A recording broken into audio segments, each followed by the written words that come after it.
Did you guys like that movie?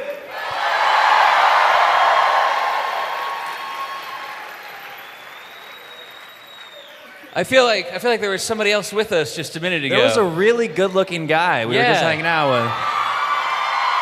Do you guys mind if we bring Cary back out on stage and have a little conversation? Cary, I think that you're into that.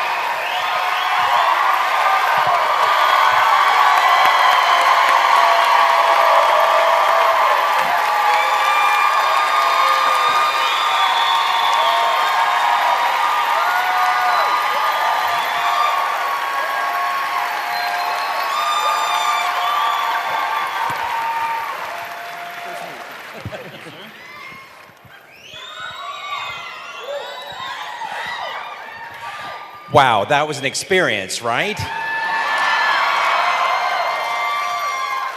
I've never seen so many plastic swords in my life. So we're gonna... Thank you, I love you too. All right, there's a lot of love.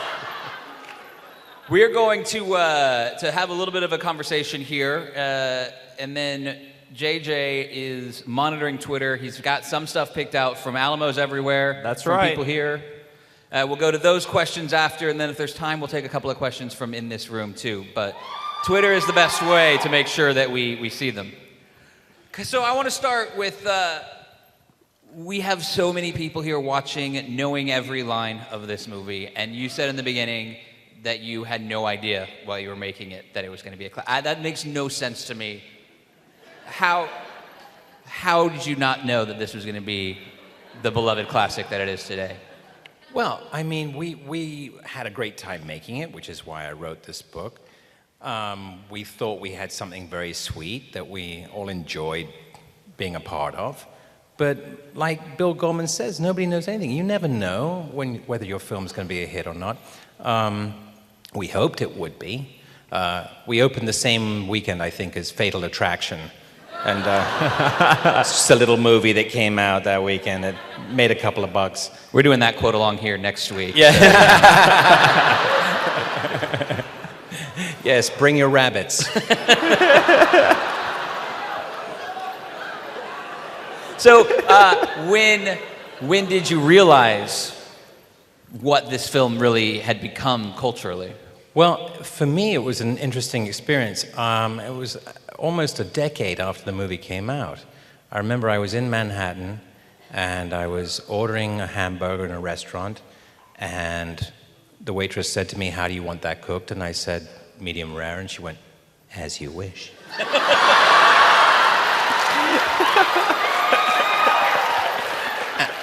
And I said, "Excuse me?" And she goes, "You know."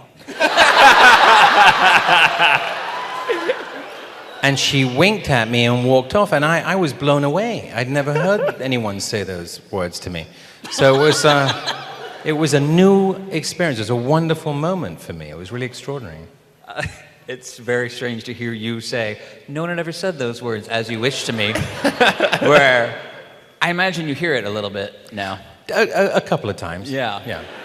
So then you use it as the title of the book. Yes, so the publishers came up with the title. I got a phone call from the publishers going, "We've come up with the title of the book. It's pretty simple, really. It's not really up for negotiation. We think we got it." So, yeah. So, talk to me about kind of the process of writing the book. Yeah. How did you remember you get into some very detailed stories in this. I don't remember that much from my life last week. Were you keeping a journal? Were you filming everything obsessively? How did you access all of it? I did film a little bit of the movie, and that's available, I believe, on one of the editions of the DVDs. There you go. For everybody watching at an Alamo and that didn't hear Someone that just call yelled it out. Cary's video is available on the But I Dread didn't Pirate Roberts edition of the DVD and Blu-ray. I didn't keep a journal or a diary, and so after I got this marvelous offer from Simon Schuster to write the book, I was kind of nervous. I turned to my wife, I went, gosh, I don't know if I have enough memory of what happened to be able to fill the pages of what is demanded of me, right? And so I called Norman Lear, who was the producer of the film and who actually financed the movie out of his own pocket, if you can believe that. Yes. Give an applause to Norman Lear. Yes. We wouldn't be here without this man. So, Norman took me to lunch, and he was so sweet. He goes, Cary, here's what I'm going to do for you. I'm going to give you all the call sheets from the movie. And the call sheets... Yeah. The what? The call sheets, for those of you who don't know, call sheets are what the cast and crew get the night before you go to work, and it's your work order. It tells you what time you have to be on the set, what scenes you're shooting, how many pages you have of dialogue, and so on, right? And he said, I'm going to give them all to you, and when you look at them again, you're going to remember where you were and what you were doing.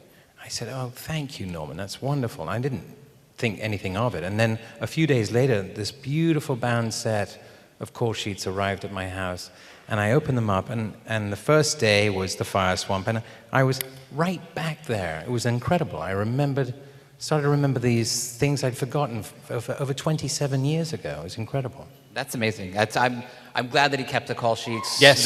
That brought us here tonight. That So brought am this I. book into being. I still don't think that my work schedule from 20 years ago would help me remember it. So you are incredibly talented. On top of it.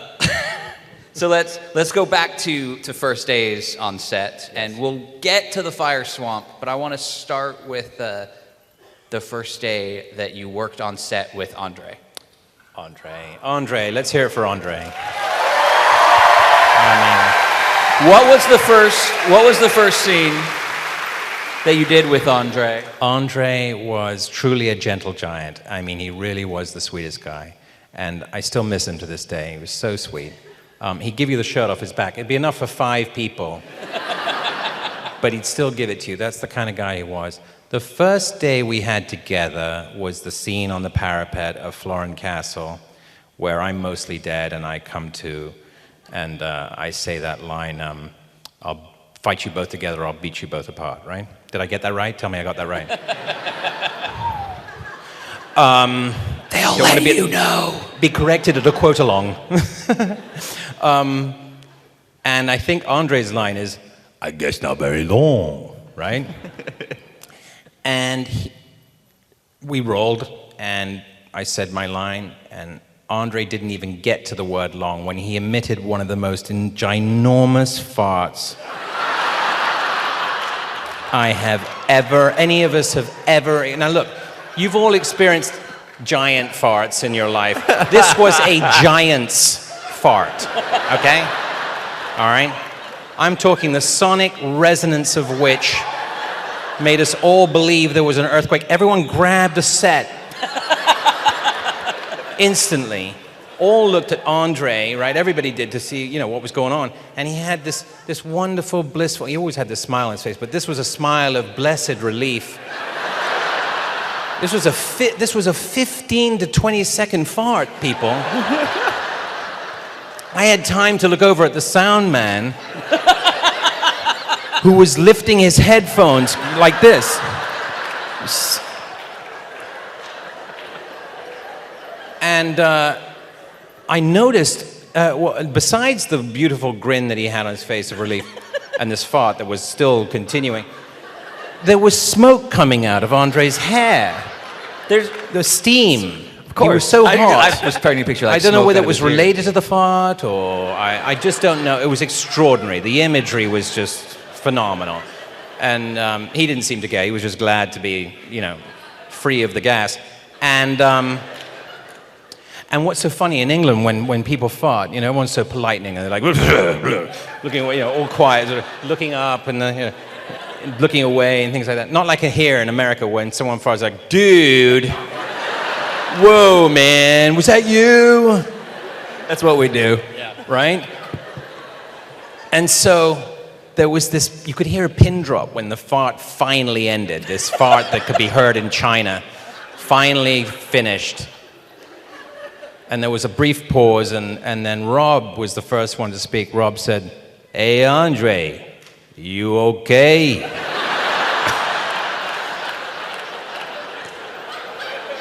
And I swear to God, without missing a beat, Andre goes, "I am now, boss."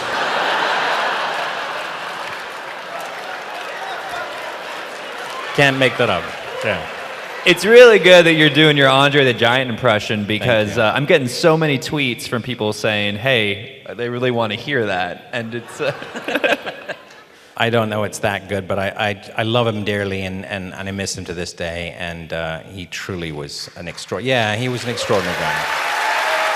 Extraordinary guy.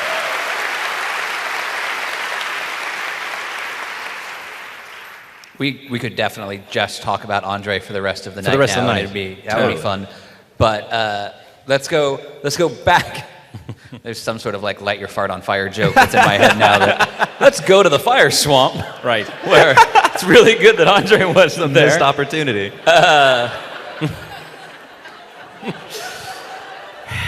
And talk about when William Goldman visited the set. Yes. Because he came that day, correct? Yes. So it's rare, actually, that when you work on a movie, the screenwriter hangs out. Most of them don't really hang out on the set, and Bill particularly didn't care for hanging out on movie sets. He said your work is done as a writer once you've done the script changes or read through and what have you. But we wanted him to be there because we all loved him, number one, and two, he's a legend. We just wanted to have him around. It was so cool to have him be there, yeah. But he was very nervous, and he said, I'll never forget it, the read-through, we had a table read-through, and everybody went around the table and introduced themselves. And when it came to Rob, he got very quiet, and he goes, if I appear to be nervous, it's because this is my favorite project. And so if I appear to be a little scared at times, that's why. And so we all just took that to heart because he's so sweet. Here's this guy who's, as I've said, wrote Marathon Man and Butch Cassidy and all these great works, and he's actually, nervous, yeah? And so he was there from day one. Not all the way through the shoot, but I'll get to that in a minute. And I'll never forget, the scene we were shooting was in the fire swamp where Buttercup's dress catches fire, right? And there was a safety meeting, as you do whenever there's a stunt on the set. The stunt guys and the special effects team walk you around the set, and Nick Alder, our special effects guy, goes, "Okay, so there were 3 holes in the ground, and I'll put parking cones next to each one so you can't step on them, and you know where they are. And when they're gonna be a small burst of air coming out of them, and followed by the flame. That way you know the flame's coming, because you'll want to know when it's coming. And Robin, we made a dress for you that's flame retardant, right? And Cary, all you got to do is grab the dress and put it out."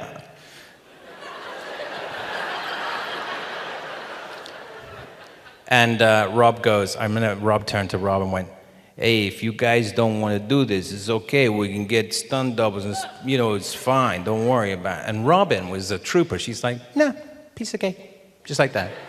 So after she said that, I went, "Yeah, sure, why not?"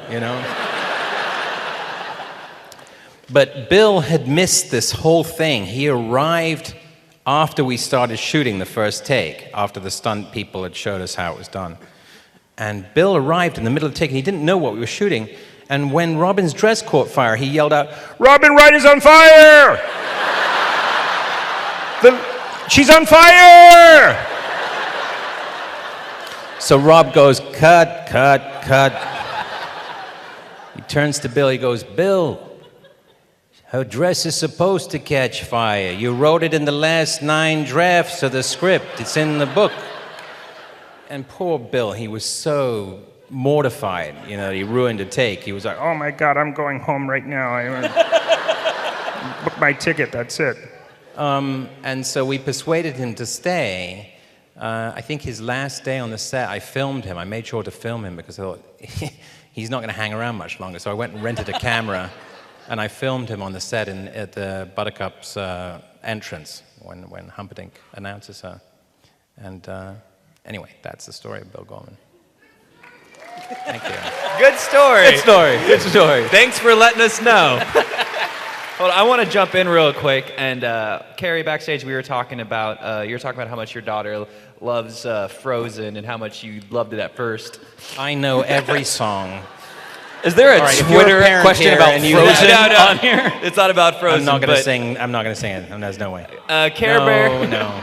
Care Bear 34, or Cary, is from the Alamo, Denver. She's watching tonight. Thanks for watching, Cary. And she wanted to know if you'd watched this film, The Princess Bride, with your daughter, and if so, what does she think of it? Okay, I'm looking forward to watching it with her. She's 7, but she's already has to close her eyes when the ice monster in Frozen appears. So I'm thinking she's not quite ready for the ROUSs yet, you know. But I am looking forward. I think she's probably next year, I think. I don't know. I'm looking forward to it, though. I really am. Yeah. She kind of knows what's going on. She knows I'm here.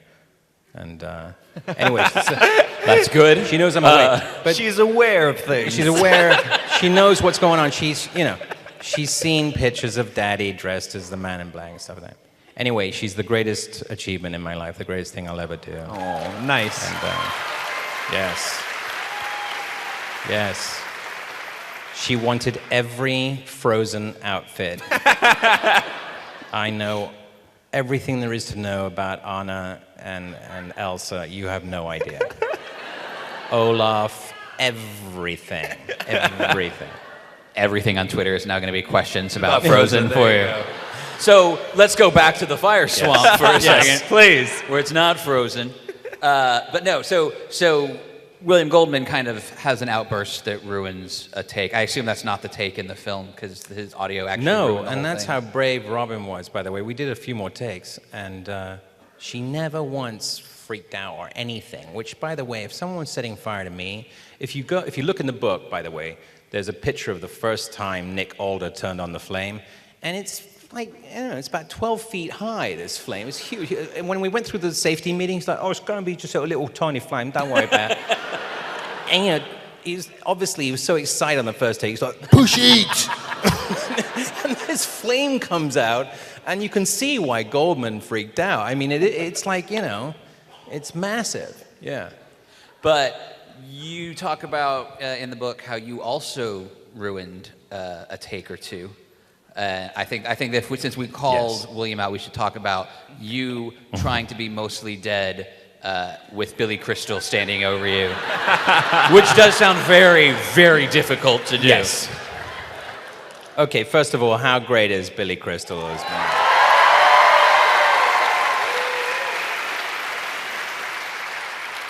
It's cray-cray how funny he is in this film. And he only had 3 days on the film, him and Carol Kane. They arrived like in the beginning of October. They only had 3 days, but they had about 8 or 9 hours of makeup. And Billy invited his makeup artist, who worked with him on SNL, and the two of them created this incredible look for the character. And Billy, I remember, said he wanted to make Max a cross between his grandmother and Casey Stengel, the Yankees manager. Yeah? And once he got into makeup, he just stayed in character. And he came on the set, and he was just Miracle Max all day. It was hilarious. He would go to the commissary, and, you know, he'd order food in the commissary as Miracle Max, you know. He would say things like, what's in the shepherd's pie? I can't do his voice, you know. And the lady at the commissary goes, it's got some spices in it. He goes, is it very spicy? She goes, not too bad. He goes, you don't know my colon. Things like that, you know? And so I thought I had an easy first day here. Here I am, lying on the slab, mostly dead, right? Just lying there. I only have one line when he puts the bellows in my mouth and I say, true love. Yeah, to blave. To blave. And so I'm lying there, and I'm thinking, what an easy day for me, you know. And Rob comes up to me, he says, the camera operator says he can see your chest moving in the shot, so you're going to have to hold your breath during the take, you know. And, well, it's not a long take, so you're not going to kill you. I said, okay, fine. And then he walked over to Billy, and he whispered in his ear, and I didn't know what he whispered until later, but what he whispered to him was, just go for it. And And Billy doesn't need much prompting, you know. And so he launched into medieval Yiddish stand-up. Some of it very blue. One take, he said, "Don't rush me, sonny. Last night I found my nephew with the sheep. A former Viking, no less." Yeah. Can't print that. Can't print that. And Rob was the first one to be banished from the set because his laugh is very robust. I like to say he can be heard in Detroit. So the sound man said, "Governor," they all called him Governor. "Governor, I'm sorry, we can hear you, God." And so they put him in a hallway and they set up a monitor for him to watch the scene outside the soundstage. And the next person to go was me, of course, because I'm lying there trying to be absolutely still, you know, not even breathing. And I got, you know, Billy going, right there in front of me. It was just ridiculous, ridiculous. So the camera guy goes, "That's not going to work. You've got to go." And so they replaced me with my rubber dummy, who I'm sure was better in the scene anyway. The one that Fezzik carries around, yeah? And then, so I joined Rob in the hallway. And then Mandy, who, yeah, tried to keep his laugh in, actually bruised a rib trying to hold his... I didn't know you could actually do that, but Mandy said it was the only injury he got on the film was bruising a rib from holding in a laugh from working with Billy. Anyway, that's how hilarious Billy Crystal was. He was wonderful. That's incredible. Wow.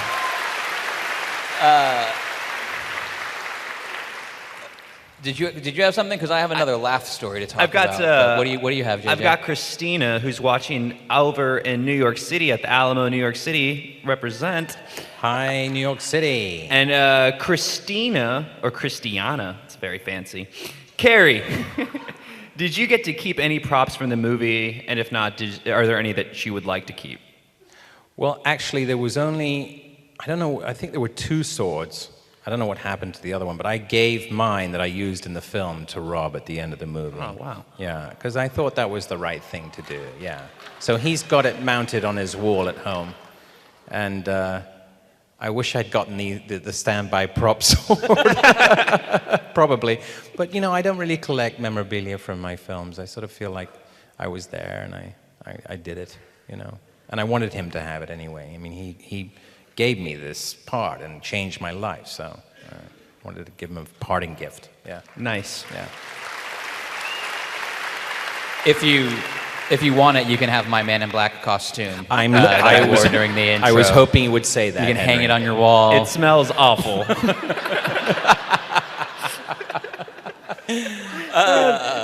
Yeah. You don't have to dry clean it. Yeah. Let's talk about Wallace Shawn. And I was thinking about the laugh because you guys ruin a lot of takes with laughing when Billy Crystal's there. But he created, I think, like the most iconic movie laugh of all time at the end of the Battle of Wits. And he's so incredible. You can't imagine anybody else doing anything as great as he does it in this movie. But you write about how he was constantly scared that he was going to be fired. Yeah. While on. I know. Crazy, isn't it? So here's Wally Shawn. This guy is always the smartest guy in the room. And I knew who he was from seeing My Dinner with Andre, which is a great movie that he wrote with his friend Andre Gregory. Yeah, one person. God bless you. Literally one. Oh yeah. Pretty good film. He's a Fulbright scholar and a really intelligent guy. And you know, he actually lectures in English literature and American literature, even in England while we were there. On his time off from shooting, he would go and give lectures at Oxford and Cambridge and things like that. And he's such a sweet guy, so funny. And my only day with him was the Battle of Wits scene. And he had all the dialogue, you know, and that was his first day. He had all this dialogue, you know, it's this long pages of dialogue. And I had very easy, I'm sort of just sitting there going, but we were at an impasse, you know, a very easy day for me. And he had all this reams of dialogue to learn, and he was sweating. And I thought, it's not that hot today. Why is he sweating? And it turns out, I didn't find out until I wrote this book that he thought he was going to be fired because his agent had told him that the producers wanted Danny DeVito as Vincent. I know. And he said, worse than that. He said the second choice was Richard Dreyfuss. And so he said he couldn't imagine anyone else other than Danny DeVito playing this role. And so he said every time I said a line, I had the ghost of Danny DeVito haunting me the entire time during the shoot. And he even went up to Rob, I think, at one point and said, you know, why'd you cast me in this role? I'm not even Sicilian. And Rob said, but you're great, you're perfect. I like the way you're doing it, you know. But he was convinced he was going home. I found out from Chris Guest that he went to dinner one night with Chris Guest, and he goes, that's it, they're sending me home, they're booking my ticket, I'm going home, that's it. And Chris was like, what are you talking about? And you look back at this role, and it is inconceivable to think of anyone else, right, playing this role, right? He's wonderful. But who knew? Yeah. There's a great part in the book too where when you talked about in the beginning how it's not just your memoir, everybody is in there. Yeah. There's just like pull quotes throughout the book, and there's a pull quote from him that seems to be very recent, just like in an interview for the book, where part of him I think still thinks that maybe he's about to get fired and taken out of it. They're gonna go back and edit the movie. Right. Yeah. And I love where he says something like, it's still just advice for agents, any agents out there. Don't tell your client when they're going to shoot that they were the third choice for the role. Which is very true. Yeah. But also, you at one point thought maybe you were going to get fired. And I think you were pretty good in this. I can't. Oh. Yeah, that was the setup. Thank you for the spike. Yes. So talk to us about what you did where you were like, that's it for me. Yeah. Okay. There was a pretty nerve-wracking day for me on the set where I did actually think I was going to go home too. What happened was, bless your heart, thank you for that. It worked out okay in the end. Okay, so when all these beautiful exterior shots that you see outside of Haddon Hall were shot in Derbyshire, in a place called the Peak District. And it's well named because it's very hilly and very mountainous. And we only had sort of one crew van that could drive up this little windy road to the set because Rob wanted to shoot on the top of every hill so he could get the vistas, beautiful vistas, right? And of course, Andre can't fit in a car, forget a van, you know? And so the production manager came up to him and said, Andre, how do you get around at home on your farm, you know, in North Carolina? And Andre goes, I have an ATV, boss. Called everybody boss, by the way, which is so sweet from a guy who's 7'5", you know? I have an ATV, boss. So they found, I think, the only all-terrain vehicle that was in England in 1986. And this thing showed up, beautiful red, you can go online and find pictures of it, beautiful red, three-wheeled ATV. And you've never seen a giant move so fast. You're just zipping around on this thing. Vroom, vroom, everywhere. And you would stop what you were doing, like, oh my gosh, what's that? It's Andre on his ATV. Just flying by, he loved it. Forget going to the set, he just wanted to roll around the hills and the mountains. And he kept riding up to me, he goes, and he goes, you like my toy, boss? I go, it's very nice, Andre. Yeah, it's nice, it's nice. Day 2. You love this toy, don't you, boss? Day 3. You want to try it? No, Andre, I don't know. Day 4. You know you want to. So at this point, I thought, okay, I've been goaded enough. I'm dressed in full costume and Man in Black, and I'm about to shoot the scene where I roll down the hill and say those 3 words, you know. And thank you. And I say, okay, fine. He gets off this thing, and you know, it's like a tricycle under him, you know. And his bodyguard, like he needed a bodyguard. This guy had the easiest job on the set, you know, guarding Andre. Comes up to me and goes, oh, it's very easy, Governor. It's just like a motorbike. Here's the clutch, here's the brakes, on and off switch. I'm thinking that's the greatest ATV lesson I've ever had. So this was a point where my hubris exceeded my aptitude, obviously. And I got on this thing, and I must have looked like a comical sight. I mean, I had no idea where I was. I lurched forward, right, and trying to get into gear. And I didn't go more than 2 feet, and I went over a rock, and my left foot got caught between the clutch pedal and the rock, and I felt my big toe snap instantly. And I went, oh, no, no, no, no, no. Oh. We're about a week into shooting, no. I thought, oh, gosh. And the thing sputtered and stalled instantly, and crew members were running over to see if I was okay. And the set nurse came up, I'll never forget, she was so sweet. And I'm like in agony, because it's painful, a broken toe. If you, I imagine it would be. It's pretty painful. But I'm just pretending I'm like the Black Knight in Monty Python. I'm like, oh, it's nothing, it's just a scratch. It's just a scratch. It's no big deal, it'll be fine. You just blended the 2 most quotable movies of all time in one event. None shall pass. So yeah, we love Monty Python, by the way. All Monty Pythons on this movie. Anyway, so she comes up to me and she touches my boot very carefully. She goes, "Does that hurt?" I go, "No, it's all right, not really." And she goes, "I think we need to take the boot off and have a look." So they take the boot off, and it's just agony, right? And I'm just eating the pain. And there's my toe, and it's all throbbing and in the wrong direction and everything. And she goes, "I think it's broken." I say, no, it's not. It's probably just sprained. She goes, "No, it's broken." So I said to her, "What can you do for me? Is there anything?" And she goes, "I've got my bag with me. All I've got in here is aspirin for headaches and something for tummy aches." You know, she said, I'm not qualified for, broken toes and things.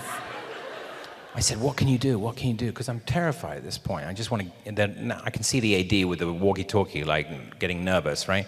I go, what can you do? And she goes, "Well, you should go to the hospital." I go, no. I go, "We can't do that." She goes, "Well, I suppose I could make a makeshift splint." I go, great, do that, please do that. So I think she grabbed a couple of twigs or something, I don't know, wrapped my big swollen toe up, yeah? Now the boot won't fit. And I'm going, oh, great. So the wardrobe lady cut a hole in the back of my boot. We slid it on, the whole thing. Now I've got this giant foot, right?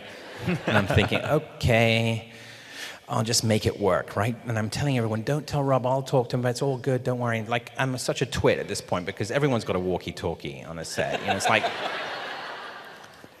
I get in the van to go up to the set with the first AD and the set nurse, and I could overhear her saying to the first AD, she goes, "I think he fell on his head as well."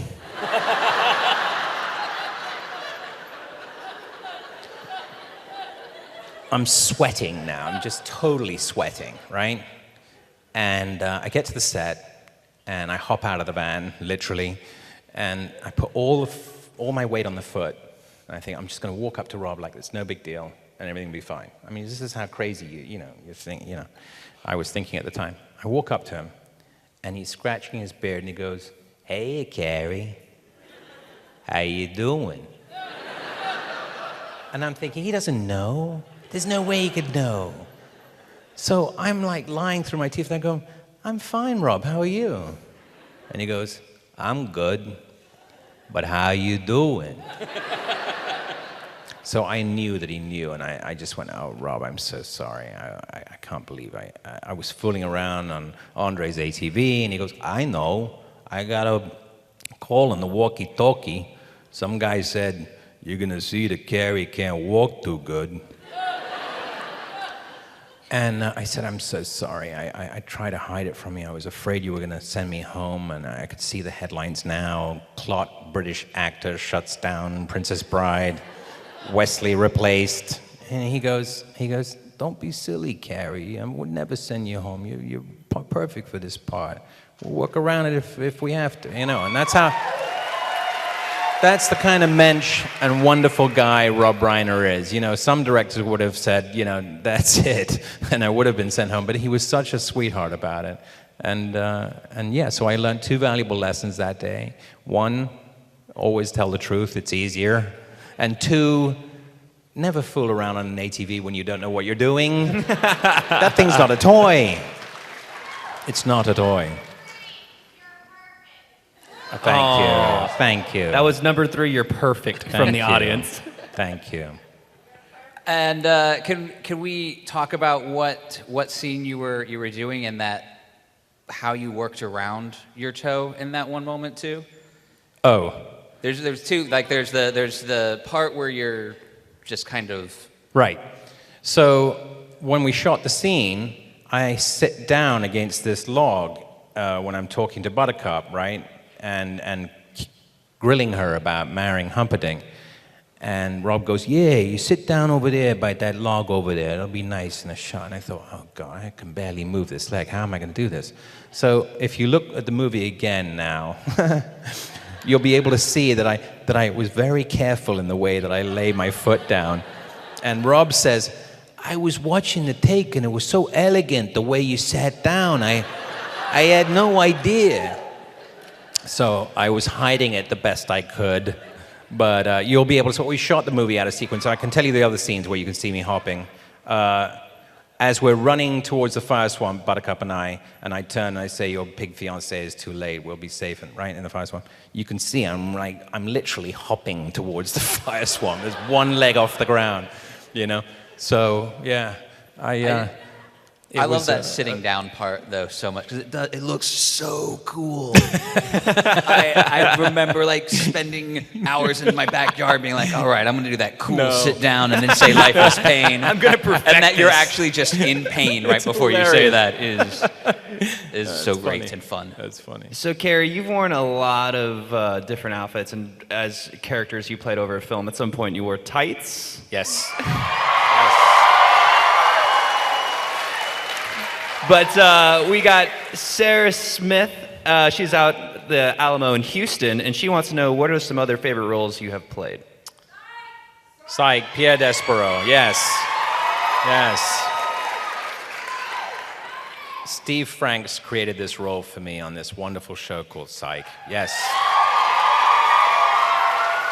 Thank you. Called Pierre Despereaux, who is an art thief and the perfect foil to James Roday's character. And I got to tell you, I had so much fun on that set. Those guys are hilarious to work with. It was just a joy every day. So fun. Yeah, a fun show, right? A joy. And huh? They quiet for everybody down. at the live stream, What was what that? they're yelling out is, yeah. No, it was just a joy to go to work on that. It was so much fun. We just laughed all day. There are a lot of outtakes on that, and I think they're available online, a lot of them, so you can see. I mean, the first time, I never forget hearing Dulé do that little girly scream that he does for the first. I lost it. I was like, what is that?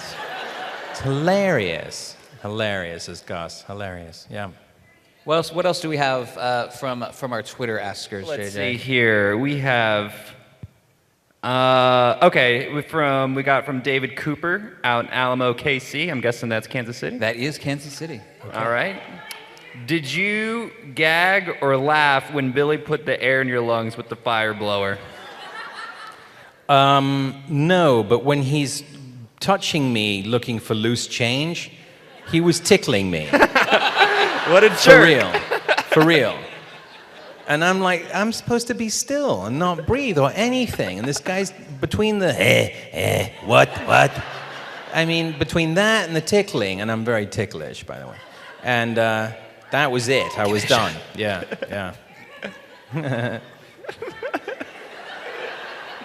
Nice. What else do you have? Let's do All a few of right, these I got a first. few more really quickly. Mark over in Alamo, this is again in New York City, wants to know why they chose the name Princess Bride as the title, being as that Buttercup was neither. Good question for Cary, who was involved in Yeah. the title choosing for this. It was his call. Well, it's a pretty good title, don't you think? It has to do with Bill Goldman. I mean, I told you the story of how sweet it was. He named it after his kids came up with the title, you know. And so, you know, that's why I say it. The movie started with a lot of heart. Our hearts were in the right place, even with Bill, with his daughters, and it's so sweet. Yeah. Yeah. There you go. All right, we've got two. This one's really easy. This is going to make it really easy for you. So, Jaguar Shadow, look out. She's That's awesome. his real name. At the San Antonio Drafthouse. Her name is Kayla. it's her. She just turned 27. Cary, can you wish her happy birthday? Happy birthday. I told you it was easy. Happy birthday. What's her name, Kayla? Kayla, there you go. Jaguar Shadow. Happy birthday, Jaguar Shadow. He called her Twitter handle. JJ works for a very popular web show. Yeah. So the Twitter bit is Yeah, Rooster is a Teeth. real delight for him. All right, so, and then this is from Alamo Kazoo. Is that Kalamazoo. Kalamazoo? Nice. Cary, if you hadn't got into acting, what do you think you'd be doing now? Let's get deep. Gosh. I'd be playing with my kid at home. Yeah, right now. That's what I would be doing. That's where if I'm not working, that's where I'd rather be. Yes. There you go. Thank you, Sit- Internet. Yes. have any from the action pack here? The action pack here? Yeah, give me a sec. Yes.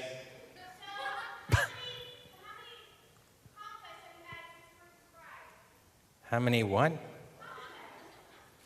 Contest? Conquests. Conquests. So I think the question is a very polite way of talking about your dating life, which seems like an impolite question.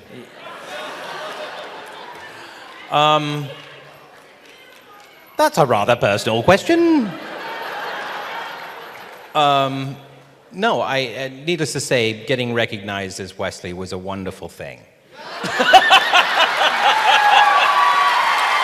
Yes. Yes. I think I said those 3 words probably more in those first few years than I ever have. Yes. Wow. So JJ's looking for a couple of others, and then everybody is just yelling. I see somebody standing and yelling from. Yes, let's take this question.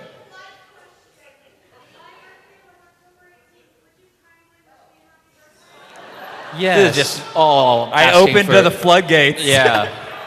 What? Sarah, happy birthday. Happy birthday. Let's all wish Sarah happy very birthday. polite. Very All right. polite question. JJ, hurry up and get us a couple of good ones I here. got one from right here in Austin, the Action Pack. Do you have any good Christopher Guest stories to share? Which is crazy because I just tonight realized that was Christopher Guest from Yes. A Mighty Wind and everything. I was like, I've seen this movie so many times. I love all Christopher Guest movies. I was like, who's that guy? Looks a lot like Jamie Lee Curtis's husband. Chris Guest. It is Jamie Lee's husband. Chris Guest is, for those of you who don't know his work, and you should if you don't, is one of the funniest, right? Nigel Tufnell. Right? And the films he directed and he was in, I mean, he's just a marvelous comedian. And, he would crack us up on the set all the time. I'll never forget. Rob hired a caterer to be with us on location. And this is not an indictment of Indian food. I love Indian food, so don't tweet me saying... Just a heads up. You know... Trigger what's warning. your problem with Indian food? I love Indian food. I spent time in India. I love Indian food. Okay, here's the story. With that disclaimer, here's the story. We had an Indian caterer who supplied us with, on the first day of shooting, with something called a japuti. And a japuti, if you Wikipedia it, is a pastry from Bangladesh or something, and it has meat in it, and it's fairly tasty, a bit spicy, a bit too spicy for me, but it's tasty, right? And we're thinking on the set, oh, this is cool. Rob got like a really international cuisine going here, we're gonna have really different fare, right? First day japuti, second day japutis, third day japuti, and now Rob, people are getting tummy aches on the set and stuff, I think that was a reason for Andre's fart, And Rob is not happy with this, and I'll never forget Chris Guest goes, in a perfect Indian accent, he goes, right after we yelled cut and the AD goes, that's lunch, Chris Guest goes, fancy a fruity chaputi? I mean, that's how quick he is. He's so quick and so deadpan. Needless to say, the Indian caterer was sent packing. God bless him. I know. Yeah, so Chris, hilarious. Absolutely hilarious. So there's so many stories like that that we really could go forever, but we're very close to out of time. Before we say goodnight, Okay. could you just tell us a little bit about what inspired you to write this after all of this time? And do you have the writing bug? Will there be another book? Do we get to what? That would depend on how well this book does, I suppose, you know? Yeah. But no, thank you so much for this incredible evening. Thank you both. Thank you. And thank you, really. There we go. Before we go, can we get one more inconceivable? Can we do that? One more inconceivable? Inconceivable. Are you saying inconceivable head slap on 3? Okay, here we go. Inconceivable head slap. Ready? Inconceivable! Wonderful. Such a great night. God bless you all. God bless you all for coming. Thank you so much. Thank you. Thank you, Cary. Thank you, Long Center, Karen, all of you. There should be books and pint glasses as you exit. Stop by that table. Make sure you get yours. We'll see you at the Alamo Drafthouse.